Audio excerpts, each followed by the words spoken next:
اتنا وہ سوچ سکتا ہے، شاید جو اس کے اوپر کی جنریشن ہے وہ اتنا نہیں سوچ پاتی ہے. تو ہمیں کسی بھی افسانہ نگار کی اہمیت سے بالکل انکار نہیں کرنا چاہیے، اس کی ہر بات کو بہت سیریسلی اور سمجھ کر لینا چاہیے کہ وہ اس معاملے میں کہیں بھی کوئی کمزوری نہیں اٹھا سکتی ہے، اور اس کی لیول کو دیکھتے ہوئے وہ کوئی آپ کے سامنے مسئلہ پیش کر دیا افسانہ نگار نے کہ یہ سماج میں معاشرے میں یہ پریشانیاں ہیں، لیکن اس کا مطلب یہ نہیں کہ وہ اس کا آپ کو نصیحت بھی کرے گا. اگر وہ نصیحت کرنے لگے گا تو اس افسانے کی جو خوبصورتی ہوگی ختم ہو جائے گی، اور آپ اس کو اس کے افسانے میں وہ مزیداری نہیں رہے گی تو آپ کو پڑھیں گے نہیں اور نہ ہی سنیں گے. تو وہ تو ایک اپنا ایک مدعا پیش کر دیتا ہے کہ آپ اس طرح سے اس افسانے میں یہ مسئلہ ہے جو میں نے آپ کے سامنے پیش کیا. اب یہ سماج جو پڑھ رہا ہے اس نے اس کو پڑھنے کے بعد یا سننے کے بعد کیا قدم اٹھایا، یہ اس کے اوپر ڈیپینڈ کرتا ہے، سماج کے اوپر. اور ہر پریشانی جو ہے اگر دیکھا جائے 80% عورت سے جڑی ہوئی ہوتی ہے. اگر ہم ایسا بھی نہ مانیں تو اس کا تعلق تو عورت سے ضرور ہے کہیں نہ کہیں. ایک مرد بھی اگر جڑا ہوا ہے تو ماں سے جڑا ہے، بہن سے جڑا ہے، بیوی سے جڑا ہوا ہے. اگر وہ بھی کوئی مسئلہ پیش کرتا ہے، ہوتا ہے اس کے سامنے بھی، تو وہ بھی اسی عورت کی تو وجہ سے ہے وہ مسئلہ بھی. تو ان مسائل پر جب ہم قدم اٹھاتے ہیں تو ہمیں ہر طرح سے کسی بھی افسانہ نگار کو یہ کوشش کرنی چاہیے کہ ہم کوئی بھی ادبی ہو، سماجی ہو، مذہبی ہے، جو بھی بات سامنے رکھیں وہ اس طرح کی ہو کہ ہم ایک نئے سماج کی تشکیل کر سکیں، اور جو سماج میں خرابیاں ہیں، کمیاں ہیں، ان کو ہم دور کر سکیں.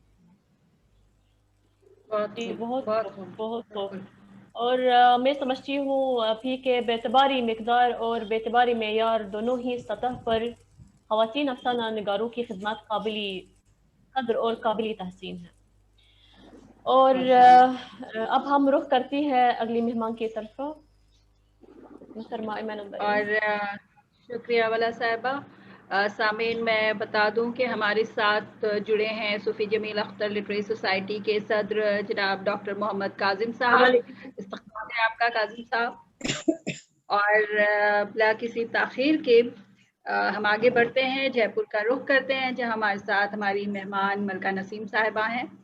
اور سامعین ہم ادبی محفل میں شامل ہیں اور ایک عمدہ شاعرہ سے گفتگو کر رہے ہیں، تو یہ کیسے ممکن ہے کہ ہم ان کے کلام سے محروم رہ جائیں. تو ملکہ نسیم صاحبہ میری گزارش ہے آپ سے کہ اپنا کوئی خوبصورت سا کلام ہمیں سنائیں. جی ارشاد، ہم منتظر ہیں. بالکل بالکل. میں پہلے دو چھوٹی چھوٹی نظمیں بالکل، اس کے بعد ایک غزل پیش کروں گی. جی پیش کریں. جی ہاں، عرض کیا ہے کہ مجھے سارے اجالے سکھ نظر آتے ہیں غیروں کے. مجھے سارے اجالے سکھ نظر آتے ہیں غیروں کے، اندھیروں سے ہے میری کس قدر گہری شناسائی. اندھیروں سے ہے کس قدر گہری شناسائی. میں اپنے آنسوؤں کو سینت کر رکھتی ہوں آنکھوں میں.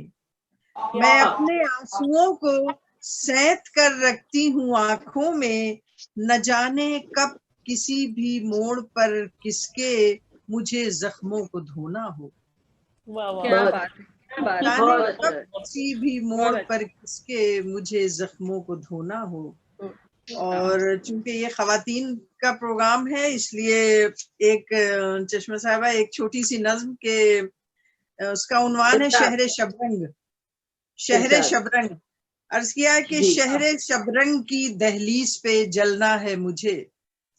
شہر شبرنگ کی دہلیز پہ جلنا ہے مجھے. جسم و جاں میرے شکستہ ہی سہی اوڑھ کر جسم و جاں میرے شکستہ ہی سہی اوڑھ کر نکلوں گی جس وقت میں اوڑھ کر نکلوں گی جس روز میں لفظوں کی ردا.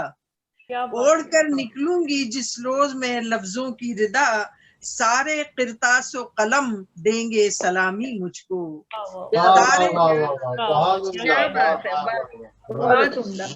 شہر شبرنگ کی دہلیز پہ جلنا ہے مجھے.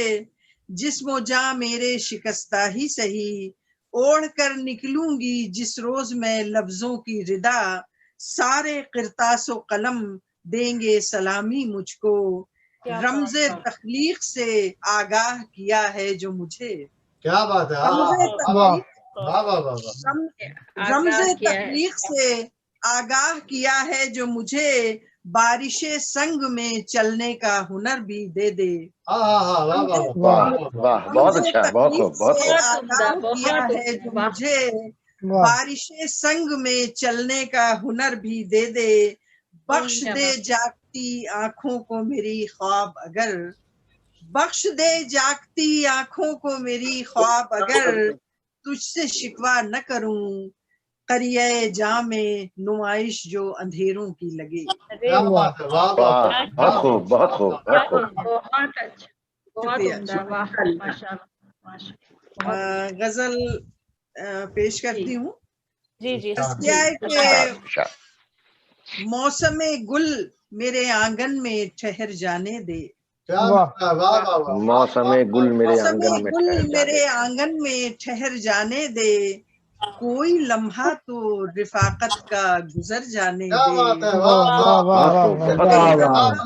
رفاقت کا گزر جانے دے. اور مجھ کو دے وادی احساس کی بیدار فضا. مجھ کو دے وادی احساس کی بیدار فضا. نقش ماضی کے بکھرتے ہیں بکھر جانے دے. بکھر جانے دے. کیا بات ہے، واہ واہ واہ واہ. نقش ماضی کے بکھرتے ہیں بکھر جانے دے. اور غربتوں کو دے نئے جسم نئے پیراہن. غربتوں کو دے نئے جسم نئے پیراہن. خواب اپنے میری آنکھوں میں ٹھہر جانے دے. کیا بات ہے، واہ واہ واہ واہ واہ واہ واہ واہ. نازک خیالی ہے. اور تجھ کو آباد کروں گردش ایام مگر.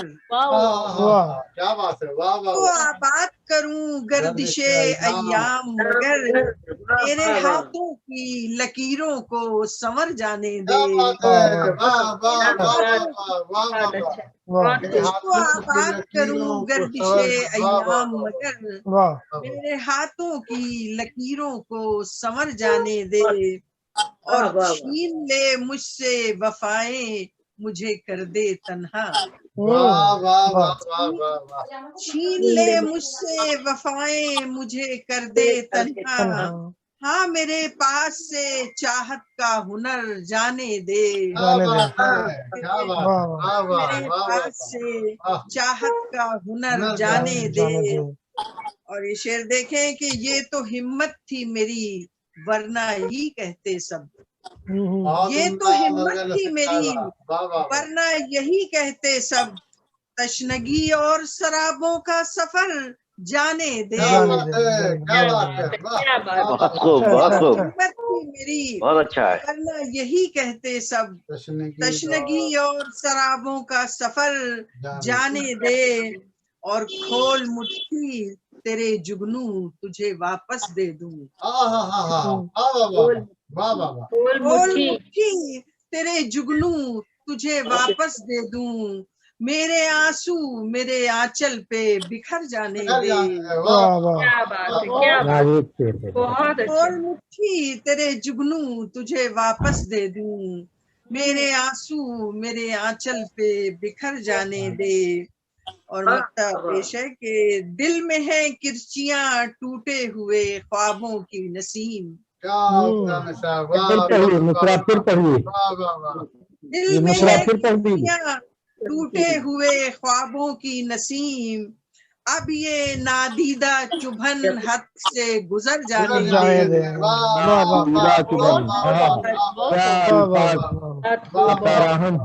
یہ نادیدہ چبھن حد سے گزر جانے دے.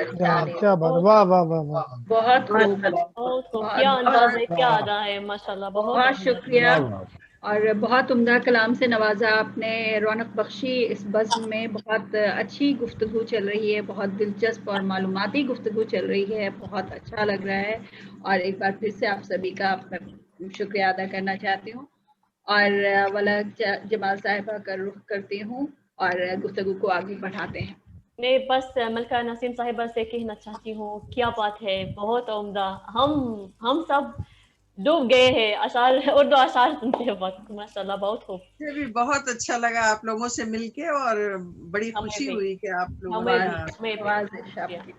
اور اب ہم مصر کی طرف رخ کرتی ہیں اور ڈاکٹر بدریہ ایک اور سوال پوچھنا چاہتی ہوں. جی ڈاکٹر بدریہ. ڈاکٹر بدریہ اپنا مائک انمیوٹ کر لیں, آواز نہیں آئی. جی ڈاکٹر بدریہ صاحبہ, میں آپ سے ایک سوال پوچھنا چاہتی ہوں کہ اردو زبان و ادب کے بارے میں آپ کا کیا خیال ہے یہ, اور مصر میں اردو کا مستقبل کیا ہے؟ یہ بہت اہم سوال ہے, ہم سننا چاہتے ہیں. بالکل بالکل. میرا خیال ہے کہ اردو زبان ایک بڑی اسلامی زبان ہے. اس کا علمی و ادبی ورثہ بہت قیمتی ہے, لہذا مصر اور عالمی عرب میں اس زبان کا تعارف مختلف وسائل سے کیا جانا چاہیے. بر صغیر کے عوام مصری عوام کے بھائی ہیں, ان کے درمیان اچھی تعلقات کا یہ فائدہ ہے کہ طلباء و طالبات کی اردو سیکھنے میں حوصلہ افزائی ہوتی ہے. اس میدان میں میرے استاد ڈاکٹر محمد ابراہیم نے ایک اردو کے بارے میں کچھ اشعار عربی میں لکھے. میں آپ کو یہ اشعار کے اردو میں ترجمہ سننا پسند کروں گی. كفاني فخرا في ماض وغدي بأن أسلمت يوم كان مولدي, حملت تراث الأولين في يدي وددت عليه ما تخطه يدي, أنا الأرض أرض الهند مولدي, وباكستان معقلي وسؤددي, ومصر على رغم البعد مقصدي, وأزهرها صوب العرب مرشدي. اس کے ترجمہ لیکن صرف میں آپ کو سمجھتی ہوں, باقی لوگ عربی نہیں سمجھتے ہیں, تو یہ ایک بڑا مسئلہ ہے. سب کے لیے ترجمہ. ہاں ٹھیک ہے, بہتر. ماضی اور مستقبل میں میرے لیے فخر کی بات یہ رہے گی کہ میں اردو زبان اسی دن مسلمان ہوئی جس دن میں پیدا ہوئی. میں نے آبا و اجداد کا ورثہ ایک ہاتھ میں تھاما, اور جو کچھ میرے ماں نے لکھا اس پر مستزاد ہے. میں ہوں اردو, ہندوستان میں پیدا ہوئی, اور پاکستان ہی میرا قلعہ اور میری ابرو ہے. جغرافیائی فاصلوں کے باوجود مصر میرا مقصد ہے. اسی مصر کے الازہر باقی عرب تک رسائی حاصل کرنے کے لیے میری رہنمائی کرے گا. بہت خوب, بہت خوب. میرے پیارے استاد ڈاکٹر ابراہیم صاحب, پروفیسر ابراہیم صاحب کو میرا سلام, میری محبت میں. ٹھیک ہے, ضرور. مصر میں اردو کا مستقبل یعنی مصر میں اردو زبان اور اردو دانوں کی بہت بڑی قدر و قیمت ہے. یہ قدر و قیمت الازہر شریف اور زیادہ بڑھ جاتی ہے کیونکہ اردو دنیا کی دوسری سب سے بڑی اسلامی زبان ہے, اور الازہر یونیورسٹی دنیا کی سب سے بڑی اور پرانی اسلامی یونیورسٹی. اس لیے اس میں اردو زبان کو سیکھنا اور سکھانا کے عمدہ انتظام کیا گیا ہے. الازہر ٹرانسلیشن سینٹر میں اردو میں بے شمار کتابوں کا ترجمہ کیا گیا ہے. ٹرانسلیشن کی دنیا میں بھی اردو کا کافی بڑا اسکوپ ہے. بہت اچھا, بہت خوب. ڈاکٹر بدریہ صاحبہ, اور مصر میں اردو زبان و ادب کی مقبولیت روز افزوں ہے, ہم سب جانتے ہیں, اور وہاں کی عوام اس زبان کو سیکھنے اور ادب سے واقفیت حاصل کرنے میں خاص دلچسپی لیتی ہے, اور ہماری دعا ہے کہ اردو کا مستقبل ہمیشہ روشن رہے. اور اب ایک اور مہمان کی طرف ہم چلتی ہیں. بالکل دعا ہے ہم سبھی کی کہ اردو کا مستقبل نہ صرف مصر میں بلکہ پوری دنیا میں اردو کا مستقبل روشن ہو. اور پھر ہندوستان کی شہر دلی کا رخ کرتے ہیں اور بشرا خانم صاحبہ سے بات کرتے ہیں. بشرا خانم صاحبہ, آپ سے میرا یہ سوال ہے ایک کہ کیا خواتین صحافیوں نے اردو کے فروغ میں کیا خواتین صحافیوں نے اردو کے فروغ میں مثبت کردار ادا کیا ہے؟ میں شاید کہوں گی ہاں, کیونکہ صحافت میں جتنے بھی موقع ان کو ملے انہوں نے اپنے آپ کو ہر مرحلے پہ ہر محاذ پہ اپنے آپ کو پروو کیا ہے. یہ بہرحال یہ الگ بات ہے کہ جب ہم ہندوستان میں اردو صحافت کے حوالے سے جب بات کرتے ہیں تو آپ صرف انگلیوں پہ ہی گن کے چند نام آپ کہہ سکتے ہیں کہ انہوں نے اس پر کچھ نمایاں کام کیا ہے. کیونکہ میں بار بار ایک ہی لفظ جو ہے وہ بول رہی ہوں کہ مواقع کیونکہ بہت محدود ہیں، اسی لیے ہمارے پاس جو نام ہیں وہ بھی بہت کم ہی ہیں.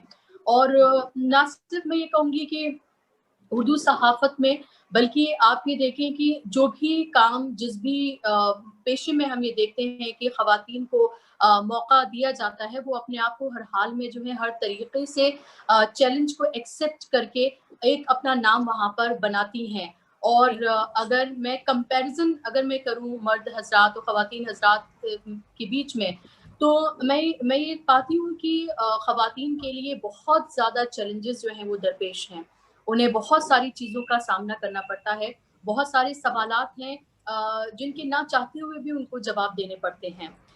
خاص طور پر اگر آپ شادی شدہ ہیں، آپ کے اگر بچے ہیں، تو اور جب آپ اس طرح کے چیلنجنگ فیلڈ میں ہوتے ہیں صحافت جیسے، جہاں پر یہ ایک 24 گھنٹے کی ڈیوٹی ہے، اس میں کوئی گھنٹے باؤنڈ نہیں ہوتے کہ آپ کو 8 گھنٹے کی 9 گھنٹے کی شفٹ کرنی ہے یا صرف اتنے ہی وقت کے لیے آپ کو رہنا ہے، بلکہ ایک طرح کی 24 گھنٹے کی ڈیوٹی ہوتی ہے. کبھی بھی آپ کو بلایا جا سکتا ہے، کبھی بھی آپ کو کسی بھی اسائنمنٹ پہ بھیجا جا سکتا ہے، آپ کو 24/7 آپ کو موجود رہنا ہوتا ہے. تو ایسے میں اپنے آپ کو پروف کرنا اور یہ دکھانا کہ آپ ہر طرح سے ہر مرحلے پہ کس طرح سے اپنے آپ کو پروف کر سکتی ہیں اور اپنا 100% آپ دے رہی ہیں، یہ ایک بہت بڑا چیلنج جو ہے وہ سامنے آتا ہے. اور مجھے لگتا ہے کہ خاص طور پر اردو زبان کو لے کر صحافت میں جتنی بھی خواتین نے کام کیا ہے وہ بہت نمایاں ہے. اور صحافت اور ادب جو ہے وہ ہندوستان میں ساتھ ساتھ چلتا ہے. جتنی بھی خواتین صحافی جو صحافت سے جڑی ہوئی ہیں وہ اس کے ساتھ ساتھ ادب سے بھی جڑی ہوئی ہیں. وہ الگ الگ پروگرامز میں بھی اسی طرح سے حصہ لیتی ہیں. بہت اس طرح کے نام تو نہیں ہے ایمن میرے پاس جو میں آپ کو بالکل اس طرح سے بتا سکوں، اور جب آپ سرچ کرتے ہیں کہ کون سے وہ چند نام آپ کے سامنے آئے تو بہت کم نام سامنے آتے ہیں. اور اس پر ہمیں کام کرنے کی ضرورت ہے. بہت سارے ایسے خواتین ہیں جو بہت عمدہ بہت بہترین کام کر رہی ہیں اور انہوں نے اپنی پوری زندگی اس میں وقف کر دی ہے صحافت میں، اردو ادب میں، اور لیکن اس طرح سے لوگ انہیں جانتے یا پہچانتے نہیں ہیں. تو ان چہروں کو پلیٹ فارم پر لانا، انہیں نیا پلیٹ فارم دینا، ان کو لوگوں تک پہنچانا اور یہ بتانا کہ دیکھیے ان کی خدمات کیا ہیں جس کی وجہ سے آج یہ لوگ بھی ان کے ساتھ جڑے ہوئے ہیں، وہ بتانے کی بہت ضرورت ہے. جی بالکل بالکل درست فرمایا آپ نے. اور بہت سارے کام واقعی ہمیں کرنے ہیں اور کوشش کر رہے ہیں ہم. اور صوفی جمیلہ اختر لٹریری سوسائٹی نے بھی یہ ذمہ داری اٹھائی ہے کہ خواتین کی نمائندگی ہو پوری دنیا میں. اور ہم انہیں جن کا نام لوگ ابھی نہیں جانتے ہیں انشاءاللہ جلدی جانیں گے، اور ہم اس کوشش میں لگے ہیں. اور بہت شکریہ. میں ایک بات اور اس میں یہ ایڈ کرنا چاہوں گی کہ یہ میری خوش قسمتی ہے کہ میں اس پلیٹ فارم کا حصہ ہوں. آپ نے مجھے یہاں پر جوڑا، یہ میرے فخر کی بات ہے کہ اتنے تمام جو معزز مہمانات یہاں پر موجود ہیں، مہمانان کے ساتھ میں بھی یہاں پر موجود ہوں، اور اس قابل آپ نے مجھے سمجھا کہ میں اردو ادب اردو صحافت کے حوالے سے یہاں اپنی بات کو کہہ سکوں اور رکھ سکوں. اکثر کیا ہوتا ہے کہ جب ہم کوئی پروگرام کرتے ہیں یا کسی پروگرام میں جو مہمان ہیں ان کو شامل کرتے ہیں تو اکثر ہم نے دیکھا ہے کہ ریپیٹیشن ہوتا ہے، وہی چند چہرے ہمیں ہر جگہ بار بار نظر آتے ہیں. اور یہ ضروری نہیں ہوتا کہ وہی چند چہرے ہیں جو کام کر رہے ہیں یا انہوں نے کام کیا ہے. تو ہمیں یہ ضرورت ہے، جیسے بہت سارے ایسے چہرے ہیں جن سے میرا تعارف یہاں پر پہلی بار ہو رہا ہے، اور میں بہت خوش قسمت اپنے آپ کو جان رہی ہوں کہ ان لوگوں سے میرا تعارف ہو پایا، میں ان کو سن پائی، میں ان کو جان پائی، اور میرے نام جو ہے میرے دماغ میں ہمیشہ کے لیے درج ہو گئے. تو ہمیں اسی طرح کے اور پروگرام، اسی طرح کے جو نام ہیں ان کو مختلف پلیٹ فارمز پر لانے کی ضرورت ہے تاکہ لوگوں کو ان کی خدمات کے بارے میں پتہ چل سکے جنہوں نے اپنی پوری زندگی لگا دی. جی اور اس کے باوجود بھی وہ اتنے لوگوں تک نہیں پہنچ پائی ہیں. اور وہی چند نام بار بار جڑتے رہتے ہیں. ہو سکتا ہے بہت سارے لوگوں کو میری بات اس طرح سے پسند نہیں آ رہی ہو، لیکن یہ حقیقت ہے، یہ کڑوا سچ ہے، کیونکہ میں بہت سارے پلیٹ فارمز پر جاتی رہتی ہوں.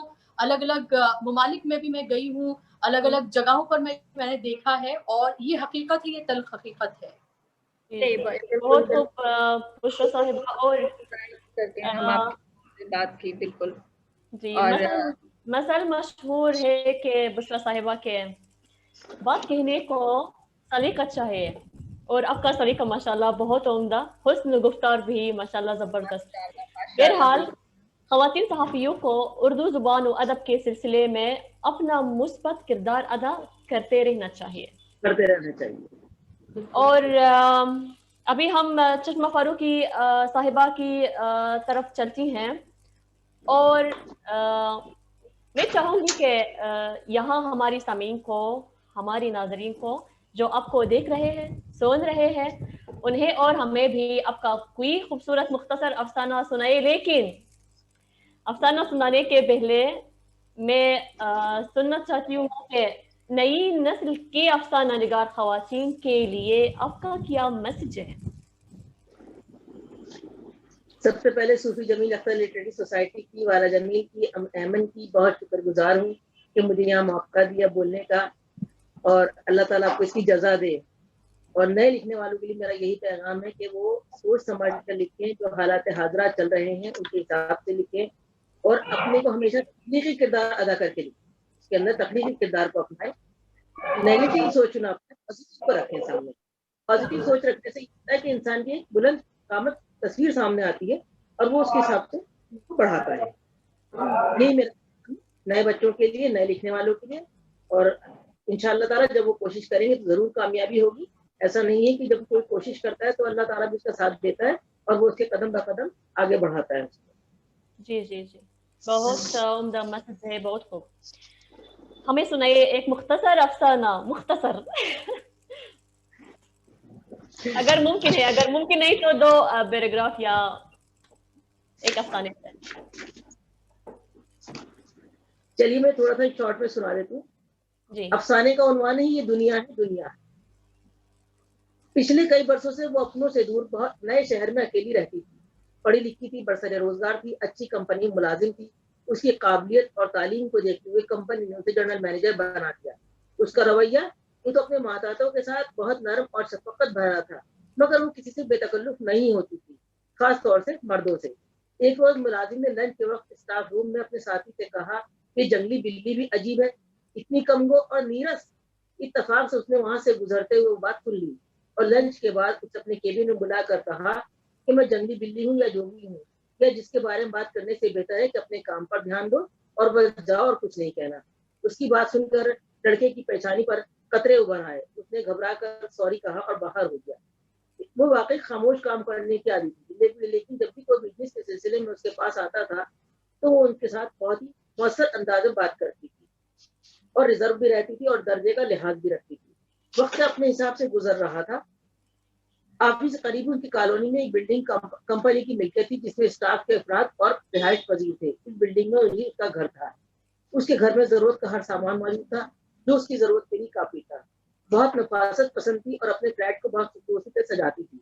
صبح جلدی اٹھنے کی عادت تھی، اس لیے اپنے ہر کام کو سلیقے سے نمٹا لیتی تھی.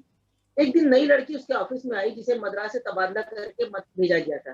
رہائشی مکان کا اجازت نامہ اس کے پاس تھا. اس نے ایک ماریا ڈسوزا بتایا. ماریا کی تمام فارمیلٹیز ہونے کے ساتھ ساتھ اس نے تعارف کراتے ہوئے کہا ہے، میں روحی شیخ، مجھے امید ہے کہ تم ہمارے ساتھ کام کر کے خوشی محسوس کرو گی. یس میڈم، میں آپ کو شکایت کا موقع نہیں دوں گی. چابی نکال کر اس نے اس کے حوالے کر دی. ماریا نے دوسرے دن اپنی ذمہ داری سنبھالی. گزرتے وقت کے ساتھ میڈم کے علاوہ اس کے ہمراہ کام کرنے والوں نے دیکھا کہ وہ بہت خوشی سے اور دلچسپی سے کام کرتی ہے. ایک بات پر دھیان دیا سب نے کہ ماریا اور میڈم کی جو ایک بات تھی وہ کامن تھی کہ دونوں خاموش پسند تھی اور اپنے کو ریزرو رکھتی تھی. ان سب نے نظریہ قائم کیا کہ شاید یہ لڑکی بھی چوٹ کھائی ہوئی ہے. اتفاق میڈم کے ہاتھ میں چوٹ لگ گئی اور وہ کام جس کی وجہ سے انہیں بخار آ گیا. زندگی پہلی بار آفس سے چھٹی لینی پڑی. آفس سے غیر حاضر اور میڈم شام کو ہر فرد عیادت کے لیے پہنچتا ہے. یہ دیکھ کر ان کی آنکھیں جذبات سے نم ہو گئی. یوں تو ان کی عیادت کر کے سب لوٹ گئے، مگر انہوں نے ماریا کو اپنے پاس روک لیا کہ وہ تب تک میرے پاس رہے جب تک کہ وہ ڈاکٹر آ کے اس کو نہیں دیکھتا. ماریا وہاں رک گئی. پھر رات کو ڈاکٹر نے آ کے معائنہ کیا اور شاید کسی زہریلے کیڑے نے کاٹ لیا تھا. نیند میں ہونے کی وجہ سے تمہیں احساس نہیں ہوا. گھبرانے کی ضرورت نہیں، ابھی ایک انجیکشن دیتا ہوں ڈاکٹر نے کہا، اور 1-2 دوائی بھیج دوں گا، صبح تک آپ ٹھیک ہو جائیں. ڈاکٹر رخصت ہو گیا. کافی پینے کے بعد اس نے ماریا نے کہا کہ میں آپ کے لیے میڈم کافی بنا کے لاتی ہوں اور کھانا بھی ساتھ ساتھ ہی بنا لوں گی. جب اسے دوائی مل گئی اور یہ میں آپ کو یہاں سے چھوڑ رہی ہوں، تو جب اسے رات میں لیٹے دونوں آپس میں بات کرنے کے لیے، تو لیٹ کے بعد کہنے لگے کہ وہ اگر گناہ نہ مانو تو میں ایک بات پوچھنا چاہتی ہوں. ہاں شوق سے میڈم. اصل میں تمہاری ذاتی زندگی سے ایک سوال ہے. میری نجی زندگی کے بارے میں یہ کہتے ہوئے اس کا رنگ اتر گیا. ذہنی کرب اس کے چہرے پر آیا. اس بدلاؤ کو محسوس کرتے ہوئے میم نے کہا کہ اگر تم نہ بتانا چاہو تو کوئی بات نہیں. اس نے کہا نہیں میڈم، جو عادت اور فطرت میری ہے وہی تمہاری ہے. بتاؤ کیا وجہ ہے جو تم نے یہ حالت بنا رکھی ہے. ماریا کشمکش میں پڑ گئی. سوچنے لگی میڈم نے کیسے سوال پوچھا، کیسے بتاؤں کہ وہ حادثہ کیا تھا جس نے میری ہنستی مسکراتی زندگی کو جہنم بنا دیا. میڈم نے بھی ضرور کچھ ایسی ہی چوٹ کھائی ہے، ورنہ وہ میری طرح تنہا زندگی نہ گزارتی. آخر مجھ سے سوچا چلو میڈم کو بتا کر اپنے دل کا حال کم کر لیتی ہوں. میڈم آپ بالکل ٹھیک کہتی ہیں. حالانکہ میرے ساتھ ہوا حادثہ اس قابل نہیں کہ میں آپ کو بتاؤں، مگر اپنا دل ہلکا کرنے کے لیے سنانا چاہتی ہوں. آپ پہلی لیڈی ہیں جسے اپنے ہوئے حادثے کا ذکر کر رہی ہوں. 5 سال پہلے میری اور ڈسوزا کی شادی ہوئی. یہ ہماری پسند کی شادی تھی، یعنی لو میرج. وہ بہت خوبصورت ہے اور میری ہی کمپنی میں کام کرتا تھا. ایک ہی گاڑی سے آتے جاتے تھے. وہیں ہماری ملاقات کا سلسلہ شروع ہوا. میری ماں کے سوا اس دنیا میں کوئی نہیں ہے. میری ماں کی شادی بہت کم عمر میں ہوئی تھی، اس لیے ہم ماں بیٹی نہیں دونوں بہنیں لگا کرتے تھے. ہمارا گھر بھی کافی بڑا تھا، اس لیے میں نے ڈسوزا سے کہا کہ اگر شادی کے بعد تم چاہو تو میرے گھر میں رہ سکتے ہو. ہماری تنہائی بھی دور ہو جائے گی اور جو شادی کے بعد کرائے پہ مکان لینے سے جو پیسے خرچ ہوں گے وہ بھی بچ جائیں گے اور میری ماں کو ایک سپورٹ مل جائے گا. خیر وہ تھوڑا سا جب اس کو شادی ہو گئی، جب وہ گھومنے پھرنے کے لیے گئے تب اسے اندازہ ہوا کہ شاید وہ کچھ میں نوشی کا شوقین تھا. یہ بات گھومنے کے دوران اس کے سامنے آئی تو سوچا آہستہ آہستہ میں اس عادت کو چھوڑا دوں گی، کیونکہ میرے ڈیڈی کو تمام نشوں سے بہت نفرت تھی. وہ گھر کے ہر کام کے بڑی نفاست سے کرتے تھے، لیکن ماں کو اور مجھے کسی قسم کی کوئی کمی نہیں ہونے دیتے تھے، اور نہ ہی ان کے اندر وہ کسی بات کو غلط کام نہیں کرتے تھے. اور انہوں نے باپ نے ان کو اتنا چھوڑ دیا تھا کہ ان کا گزر بسر ہوتا. ڈسوزا کبھی کبھی اپنی گرل فرینڈ کو گھر لے آتا تھا، جو مجھے اچھا نہیں لگتا تھا، مگر ماں کی موجودگی کی وجہ سے مجھے کوئی ڈر نہیں تھا. زندگی اچھی گزر رہی تھی. ایک دن اچانک میری طبیعت خراب ہو گئی، جس کے لیے مجھے ہاسپٹل میں ایڈمٹ ہونا پڑا. اس رات میں 2-3 دن اسپتال میں رہ کے جب میں گھر آ گئی تو میں اپنا آرام سے بستر پر سو رہی تھی. میں نے پینے کے گھر سے ڈسوزا کو آواز دی. وہ میری ہلکی سی آہٹ پر اٹھ جاتا تھا، مگر اس نے نہیں سنا. جب میں نے دیکھا تھا وہ بستر پر نہیں تھا. میں نے سوچا کہ باتھ روم وغیرہ میں ہوگا. کافی دیر تک نہ لوٹنے پر میں اطمینان سے باہر آئی تو دیکھا کمرے میں ہلکی سی روشنی، آپس میں 2 لوگ مستی میں مدہوش. انہیں اپنے آس پاس سے قطعی ہوش نہیں. میرے تن بدن میں آگ لگ گئی کہ سمجھی کہ کسی گرل فرینڈ کو گھر بلایا ہوگا، مگر جب غور سے دیکھا تو دیکھتی رہ گئی. بمشکل تمام خود کو سنبھال کر واپس آ کر بیڈ پر ڈال دیا اپنے کو. میڈم وہ رات قیامت کی رات تھی. صبح کو میں نے کچھ ظاہر نہیں کیا، بس آفس جا کر مینیجر صاحب سے بہت دور ٹرانسفر کی سفارش کی. بڑی مشکل سے انہوں نے کہا کہ بیٹی کیوں اتنا گھر چھوڑ کر جانا چاہتی ہو، یہ اتنا آسان کام نہیں ہے. اور میں یہاں خاموشی سے چلی آئی. اب آپ بتائیں کہ میڈم ایسے شوہر کے ساتھ زندگی کیسے بسر جو ماں کے ساتھ بھی رشتہ رکھتا ہو، بھلے ہی وہ رشتہ کیسا بھی تھا. میرا خیال ہے کہ میرے اسپتال میں رہنے کے دوران ان کے مقدس رشتے پامال ہو گئے. اتنا کہہ کر وہ پھوٹ پھوٹ کر رونے لگی. روحی نے اسے اپنے سینے سے لگا لیا، اسے تسلی دی.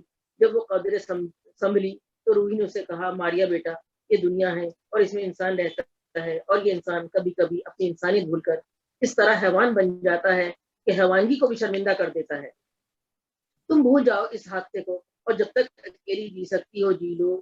یہ دنیا ہے بیٹا، ایسے انسان بھی ہیں جو انسانیت کا مطلب اس عظمت کو جانتے ہیں.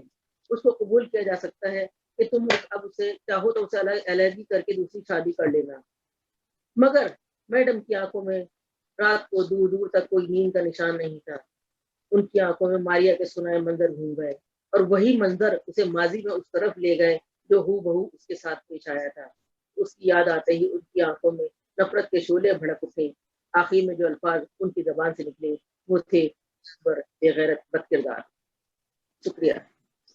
بہت خوب، بہت خوب، بہت عمدہ افسانہ ہے موضوع کے لحاظ سے، جو اپنے مقصد اور موضوع زبان اور تأثر کی بنیاد پر مجھے لگتا ہے کامیاب کہانیوں میں شمار کی جاتی ہے.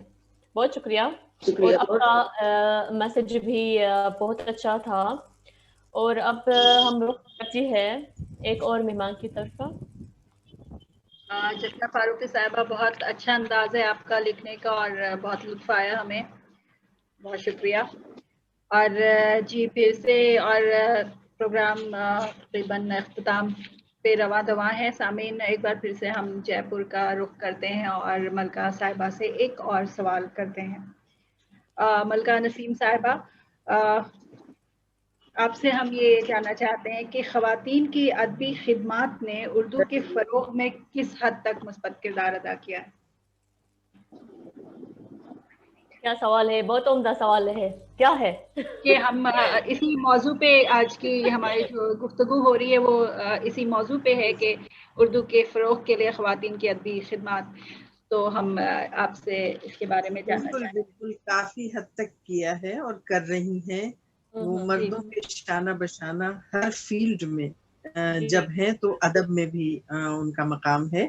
اگر ایک طرف آپ دیکھتے ہیں کہانا نگاری میں، ناول میں کہ پریم چند ہیں، منٹو ہیں، راجندر سنگھ بیدی ہیں، انتظار حسین ہیں، تو دوسری طرف ہماری قرۃ العین حیدر ہیں، عصمت آپا ہیں، خدیجہ مستور ہیں، حاجرہ مستور ہیں، گیلانی بانو ہیں. ان لوگوں کو ہم نکار نہیں سکتے ہیں.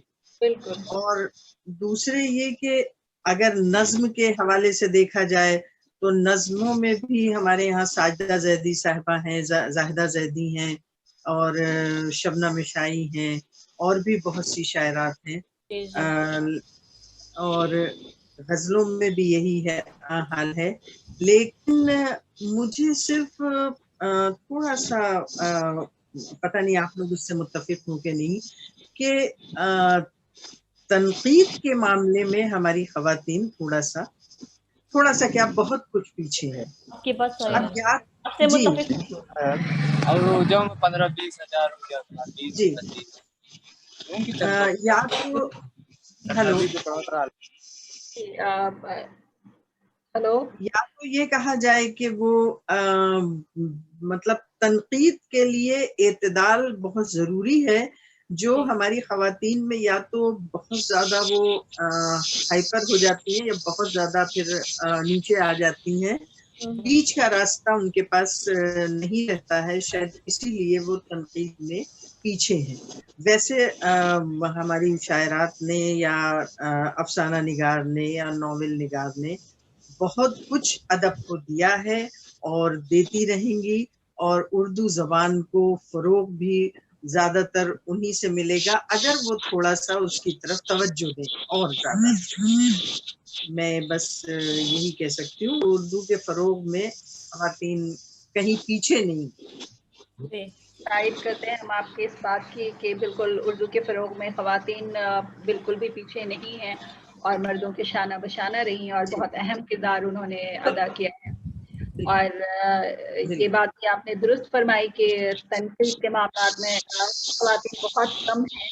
اور مجھے لگتا ہے کہ ایک وجہ یہ بھی ہو سکتی ہے کہ خواتین بہت نرم اور نازک ہوتی ہیں، اور یہ بھی ہو سکتا ہے کہ وہ بہت زیادہ کچھ سٹیک جملے یا بہت زیادہ کسی کے منہ پر اس کی برائی کرنا یا کسی افسانے کی یا کسی نظم کی یا غزل کی ان سے نہیں ہوتی ہے، تو ایک وجہ یہ بھی ہو سکتی ہے. جی بہت بہت شکریہ، بہت اچھا لگا اور بہت اچھا جواب آپ نے دیا. اور اب میں ایک بار پھر سے میری شریک میزبان کی طرف رخ کرتی ہوں اور اب آگے پروگرام کو لے جاتے ہیں. والا ملکہ نسیم صاحبہ سے میں متفق ہوں کہ خواتین تنقید کے سلسلے میں بہت کام کرتی ہیں. آپ کی بات بالکل صحیح ہے، لیکن خواتین کی خدمات یقیناً قابل قدر ہیں. بالکل قابل تعریف ہے. اور اب ہم مصر کی طرف رخ کرتی ہے ایک اور بار. اور دکتور بدریہ صاحبہ، جی آپ اردو کی معلمہ ہیں اور اردو شعراء کرام سے آپ کی وابستگی ہے. ہماری گزارش ہے کہ کیا آپ ہمیں اور ہماری ناظرین کو آپ کی پسندیدہ مختصر غزل سنا دیں؟ ہاں ٹھیک ہے. میں آپ کو کون سا صوفی شاعر کی غزلیں سناؤں؟ اچھا، بہت زیادہ ہے. صوفی شاعر. اچھا ٹھیک ہے. بہرحال میں آپ کو میر تقی میر کی ایک غزل مثال کے طور پر سناتی ہوں. عطا کریں. جی بالکل. لیکن معاف کیجیے گا، میں شاعرہ نہیں ہوں. ٹھیک ہے. آپ معلمہ ہیں اور یہ بہت بہت فخر کی بات ہے. ٹھیک ہے، بہت شکریہ. کیا حقیقت کہوں کہ کیا ہے عشق، حق شناسوں کا ہاں خدا ہے عشق، اور تدبیر کو نہیں کچھ دخل، عشق کے درد کی دوا ہے عشق. واہ واہ واہ واہ. کیا پایا محیط میں غم کے، ہم نے جانا تھا آشنا ہے عشق.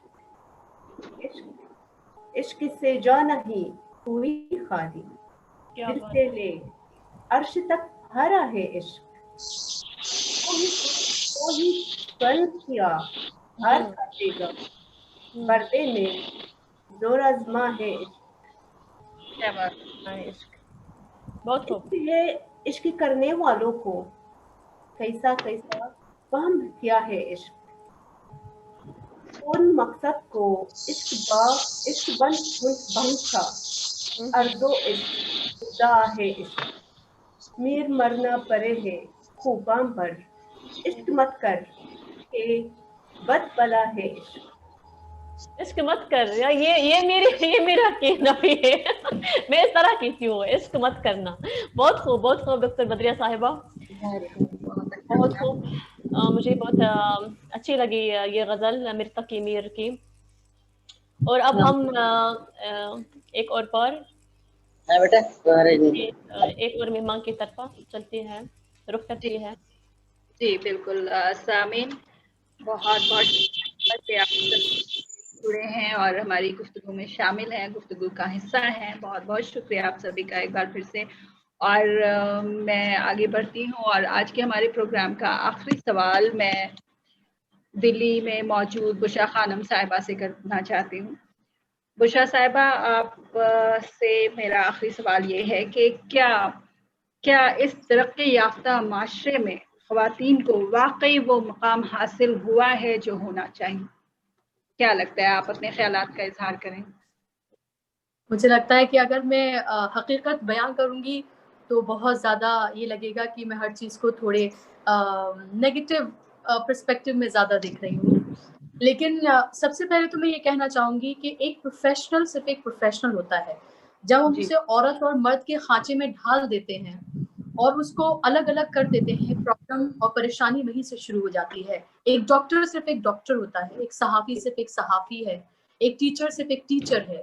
ہم اس کو جب اس کے جینڈر سے ہم اس کو پہچاننے لگتے ہیں، عورت اور مرد کے خانچے میں جب ہم اس کو ڈھال دیتے ہیں تو وہیں سے ہم ایک طرح سے اس کے لیے ججمنٹل ہو جاتے ہیں اور وہیں سے ہم اس کو جج کرنا شروع کر دیتے ہیں کہ ایک عورت ہے تو وہ کس طرح سے کام کرے گی اور ایک مرد ہے تو وہ کس طرح سے کام کرے گا. اور کتنے بھی ہم ترقی یافتہ کیوں نہ ہو گئے ہوں اور خواتین کتنی بھی آگے کیوں نہ بڑھی ہوں اور وہ اپنی لڑائی، اپنی جدوجہد گھر باہر ہر طریقے سے وہ کیوں نہ لڑی ہوں، ابھی بھی مجھے لگتا ہے کہ ان کو وہ مقام حاصل نہیں ہے جو واقعی میں ان کو ملنا چاہیے اور جس کو وہ ڈیزرو کرتی ہیں. ابھی بھی اس کے لیے بہت زیادہ محنت کرنے کی ضرورت ہے. اور خاص طور پر مجھے لگتا ہے خواتین کو خود اپنے اوپر خواتین کو خود محنت کرنے کی ضرورت ہے. کیونکہ ہم یہ دیکھتے ہیں جب ہم اپنے کام کی جگہ پر جاتے ہیں یا ہم گھر سے شروعات کرتے ہیں، ہم باہر جب جاتے ہیں تو مجھے لگتا ہے کہ اگر خود خواتین ایک دوسرے کو ان کے